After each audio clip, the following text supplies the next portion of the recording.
乡亲啊，讲这个快筛阴性，并无保证就一定无喂到病毒。新北市一个科小姐快筛阴性，但是一直流鼻水，昨去病院做 PCR 的采检，结果是确诊。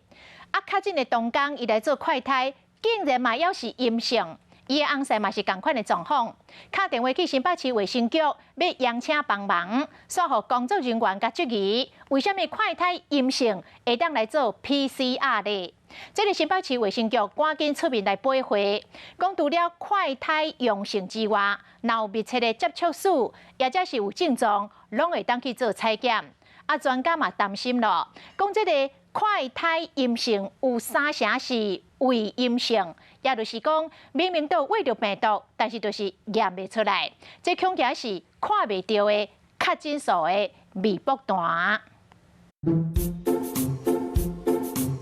俗语讲，人情留一线，日后好相看。这个科小姐先甲确诊见面啊，伊住伫新北市5月初9快筛阴性，验过滴流鼻水，就走去诊所做 PCR。过两天，又佮你快筛一摆，嘛是阴性，鼻水较流，验过10日 app 通知 PCR 阳性确诊，伊唔相信，佮快筛嘛是阴性，直接问卫生局。新北卫生局问我说：“为什么你快筛阴可以去做 PCR？ 快筛阴它可能是伪阴性，我也跟卫生局这么说。因翁伫10日开始人无爽快嘛，快筛嘛是阴性。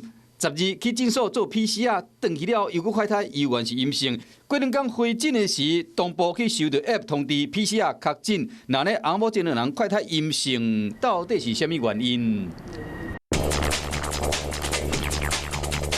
快筛里面当然就有一定程度的伪阴性，那有这样的情况，其实他就走有症状采检的路就可以了。我最担心就是被漏掉的一个案例，不是快筛阳，而是快筛阴。快筛阳基本上是准的，快筛阴是不准的。快筛阴在真实的事件里面呢，大概最好的也只有70%，30%的病人他是有 COVID 的，可是他快筛是阴，所谓大家讲黑数一个最大的一个来源。